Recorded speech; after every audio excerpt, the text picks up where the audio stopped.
Assalamualaikum warahmatullahi wabarakatuh. Anak-anak, apa kabar kalian hari ini? Ya, alhamdulillah sehat ya. Nah, kita bertemu lagi hari ini di pembelajaran mata pelajaran PPKN di pembelajaran yang kedua kelas 6. Kita melanjutkan di pembelajaran yang kemarin. Di pembelajaran 1 kemarin kita sudah belajar tentang penerapan nilai-nilai Pancasila dalam kehidupan sehari-hari di sila yang pertama dan di sila kedua.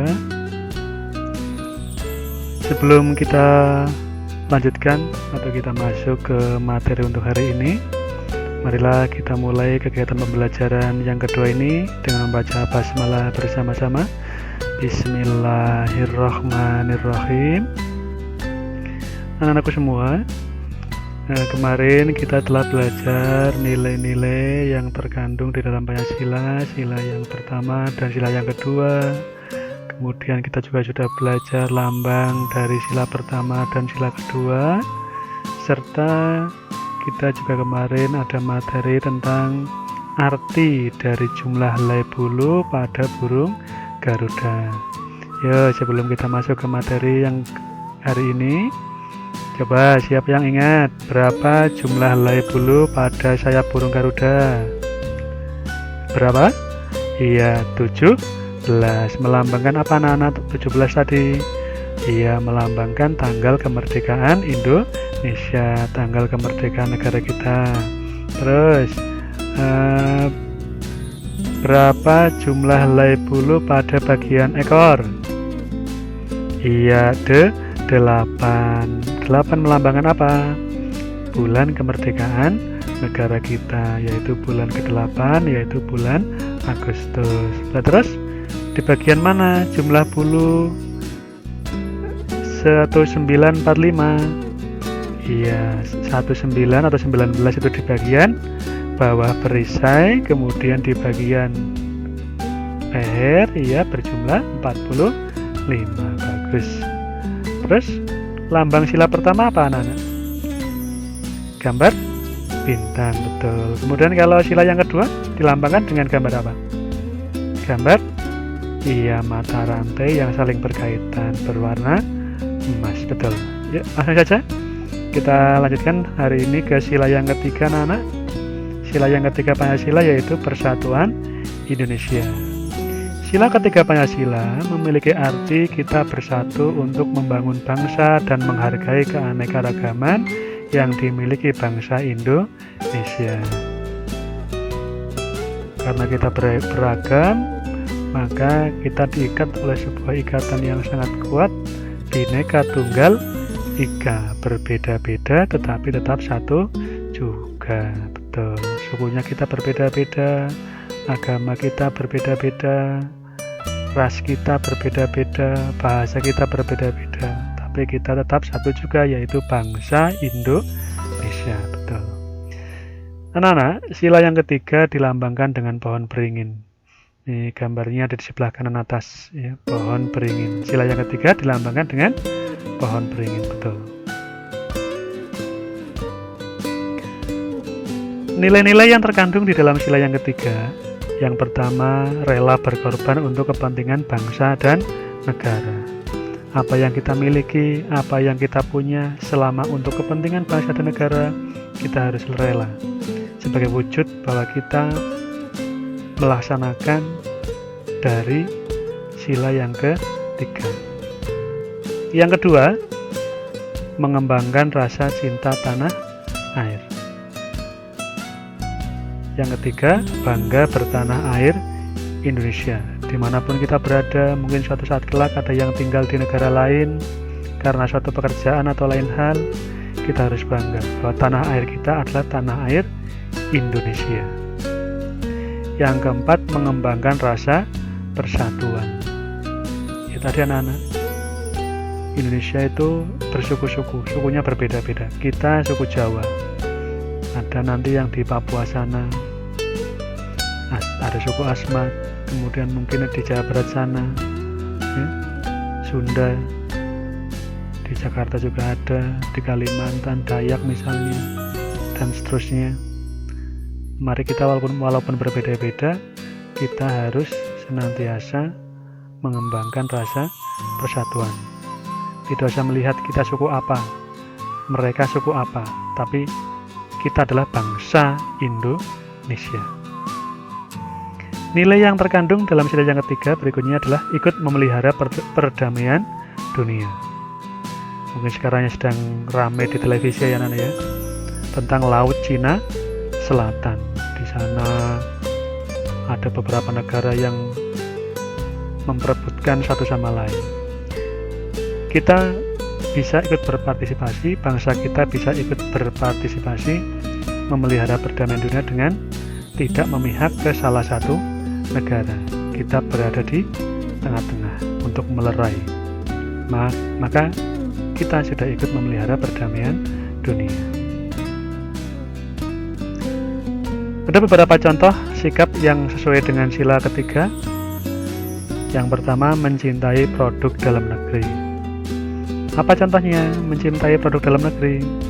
Nanti kalau kalian berbelanja ke pasar atau mungkin ke mall, supermarket, coba dilihat di situ. Made in Indonesia atau mungkin made in negara mana. Kalau kita sebagai wujud kita mencintai produk dalam negeri, maka walaupun barangnya sama, nanti pilihlah yang made in Indonesia. Yang kedua, menjaga dan melestarikan sumber daya alam. Sumber daya alam kita luar biasa melimpah, maka kita jaga dan kita lestarikan bersama agar nanti anak cucu kita kelak bisa ikut menikmati. 3. Mematuhi aturan yang ada di masyarakat. Di masyarakat itu ada aturan, baik aturan itu tertulis maupun tidak tertulis, kita patuhi. Bagaimana adab sopan santun dengan orang yang lebih tua, bagaimana hidup bertetangga, bagaimana kita sebagai warga masyarakat harus bertata krama dengan yang lain. Kita sebagai warga yang baik patuh pada aturan. Yang keempat, tidak membeda-bedakan suku, agama, ras ataupun golongan. Suatu saat kalian mungkin akan hidup berdampingan, bertetangga dengan orang yang berbeda agama, berbeda suku, berbeda agama, ras, golongan. Hiduplah dengan damai. Tidak usah misalnya dalam suatu wilayah tertentu kalian nanti hidup di situ mayoritas atau paling banyak sukunya sama dengan kita, nanti kita menjelek-jelekan atau mungkin mengucilkan yang sukunya berbeda dengan kita. Tidak boleh. Jangan melihat suku, tapi lihat bangsanya, bahwa kita adalah satu bangsa, walaupun berbeda suku, berbeda agama, tapi bangsanya satu, yaitu bangsa Indonesia. 5. Menjunjung tinggi persatuan dan kesatuan bangsa. Kita junjung rasa persatuan dan kesatuan di atas kepentingan yang lainnya. Partainya berbeda, desanya berbeda, provinsinya berbeda, dan lain sebagainya berbeda. Tapi kita tetap harus menjaga tali persatuan dan kesatuan. Lantas, perilaku apa yang sesuai dengan sila ketiga kaitannya dengan pelestarian hewan dan tumbuhan? 1. Tidak melakukan perburuan liar. Apa maksudnya perburuan liar? Pergi ke hutan, di sana masih ada hewan-hewan, kita tembak hewan secara liar. Kita tembak sesuka kita. Tidak boleh. Tidak melakukan perburuan liar. Yang kedua, gotong royong menanam pohon. Di sekitar kita ada tanah yang tandus, tidak berguna, tidak digunakan, ditanami pohon. Atau mungkin di hutan-hutan di negara kita ini banyak sekarang yang hutannya sudah mulai gundul, tidak ada pohon-pohonnya karena penebangan liar. Gotong royong bersama kita tanam pohon agar hutannya kembali hijau. Sila yang keempat, ya, kerakyatan yang dipimpin oleh hikmat kebijaksanaan dalam permusyawaratan perwakilan. Sila keempat, Pancasila, mengandung arti suatu pemerintahan dari, oleh, dan untuk rakyat. Bahwa pemerintahan ini ada dari rakyat, oleh rakyat, dan untuk rakyat. Apa makna lain dari sila ini? Bahwa semuanya itu berpusat pada rakyat. Pejabat negara menjadi mungkin pejabat di suatu tempat, kita harus berprinsip satu, bahwa kita bekerja untuk rakyat. Selain itu, kita dalam menyelesaikan suatu permasalahan dengan jalan musyawarah untuk mufakat. Jadi kalau nanti kalian hidup di dalam bermasyarakat ataupun kalian dimanapun kalian berada, ketika ada suatu masalah dengan orang lain, selesaikan dengan jalan musyawarah. Jangan hanya mengandalkan fisik atau otot. Misalnya di jalan berpapasan dengan orang lain, kaki kita terinjak. Nah, kalau menggunakan otot terjadi perkelahian. Nah, maka sebaiknya kita setiap ada masalah selesaikan dengan cara musyawarah. Jangan mengandalkan kekuatan fisik. Sila yang keempat dilambangkan dengan kepala banteng. Di sebelah kanan atas gambarnya. Lantas, nilai apa yang terkandung di dalam sila yang keempat? 1. Setiap warga negara memiliki kedudukan, hak, dan kewajiban yang sama. Tidak kaya, tidak miskin, punya jabatan, tidak punya jabatan. Semuanya punya hak dan kewajiban yang sama. Kedudukannya pun sama. 2. Mengambil keputusan secara musyawarah. Seperti tadi Pak Guru sampaikan, ada permasalahan apapun dengan orang lain, selesaikan dengan cara musyawarah. Jangan dengan emosi, jangan dengan otot. 3. Menghormati dan menjalankan hasil keputusan bersama. Ketika kalian mengikuti suatu musyawarah dimanapun, di dalam suatu forum, di forum itu menghasilkan sebuah keputusan, kita setuju maupun tidak setuju dengan keputusan itu, kita wajib menghormati dan menjalankan keputusan itu, karena itu adalah hasil keputusan bersama. Nilai yang terkandung yang keempat, musyawarah dilakukan dengan akal sehat, tidak dengan emosi.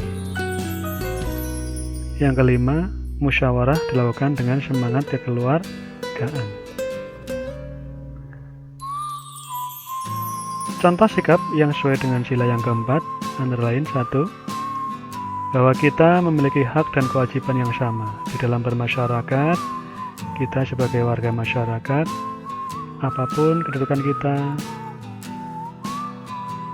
kaya maupun miskin, memiliki hak dan kewajiban yang sama. 2. Tidak boleh memaksakan kehendak kepada orang lain. Misal dalam suatu musyawarah, kita punya pendapat. Tidak boleh kita memaksakan kepada orang lain untuk menyetujui pendapat kita. Tidak boleh memaksakan kehendak kepada orang lain. 3. Memecahkan masalah dengan cara musyawarah. Tadi di depan sudah Pak Guru sampaikan. Yang keempat, jangan semaunya sendiri. Tidak boleh hidup semaunya sendiri. Kita ada aturan di dalam bermasyarakat, berbangsa, dan bernegara. Hidup kita ada aturannya, tidak boleh semaunya sendiri. 5. Menghormati dan menerima hasil keputusan bersama. Seperti apapun hasil keputusan bersama, baik kita setuju maupun tidak setuju, kita wajib menghormati, menerima, dan melaksanakan hasil keputusan bersama tersebut. Perilaku yang sesuai dengan sila keempat dalam rangka pelestarian hewan dan tumbuhan. 1. Bermusyawarah menentukan letak kebun binatang. Atau mungkin di dalam lingkungan yang kecil, kalian punya hewan peliharaan. Kita kalian bermusyawarah dulu dengan ayah, ibu, kakak mungkin yang punya kakak. Sebaiknya menaruh kandang hewan peliharaanmu itu di sebelah mana? Di dalam lingkup yang kecil, lingkup keluarga. Yang kedua, melaksanakan hak dan kewajiban dalam melestarikan hewan dan tumbuhan. Ketika kita punya hewan peliharaan, dijaga, dirawat. Jangan cuma dibiarkan ketika masih baru, setiap hari dikasih makan, minum, kandangnya selalu bersih. Ketika sudah lama, cuma dibiarkan hewannya sampai mati, tidak boleh. Sila yang kelima, anak-anak, keadilan sosial bagi seluruh rakyat Indonesia.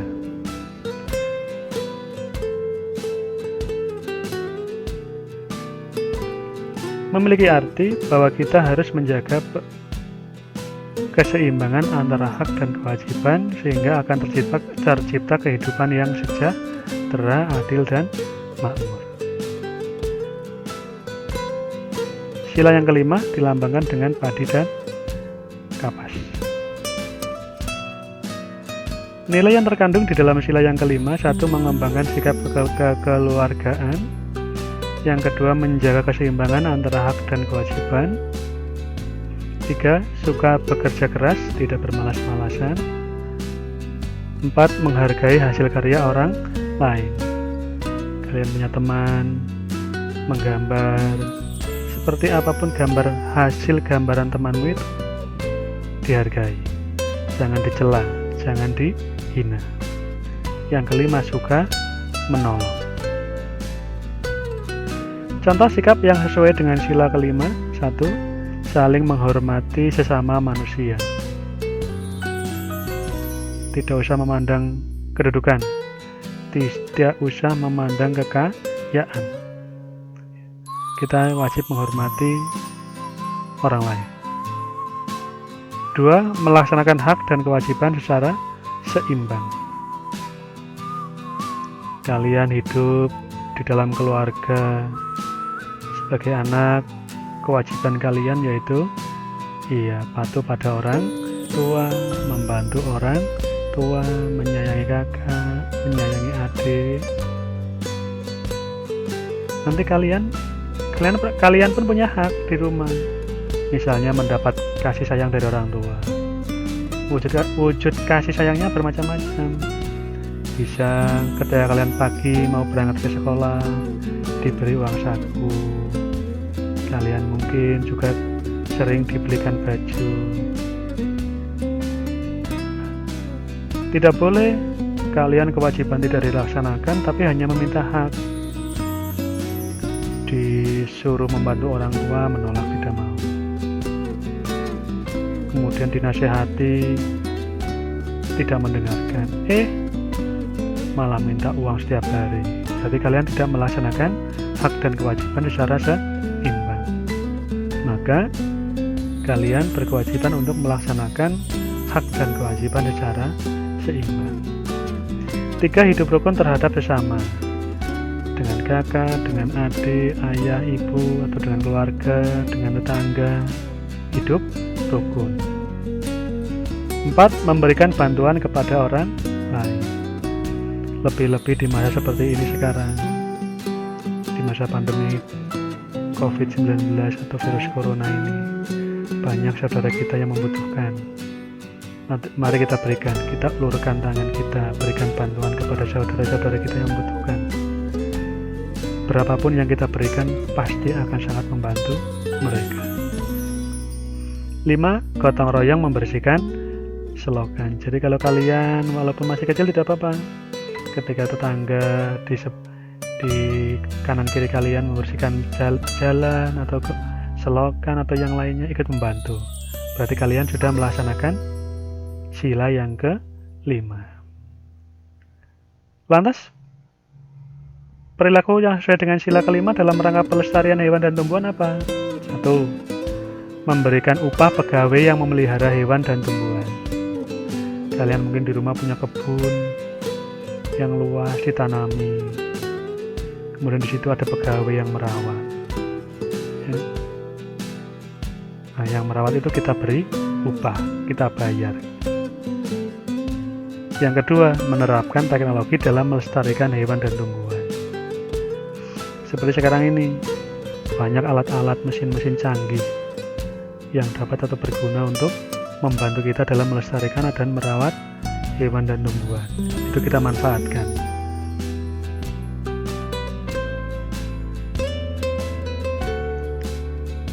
Demikian anak-anak pembelajaran yang kedua. Anak, mari kita tutup hari ini dengan membaca hamdalah bersama-sama. Alhamdulillahirabbil alamin. Sampai jumpa minggu depan. Assalamualaikum warahmatullahi wabarakatuh.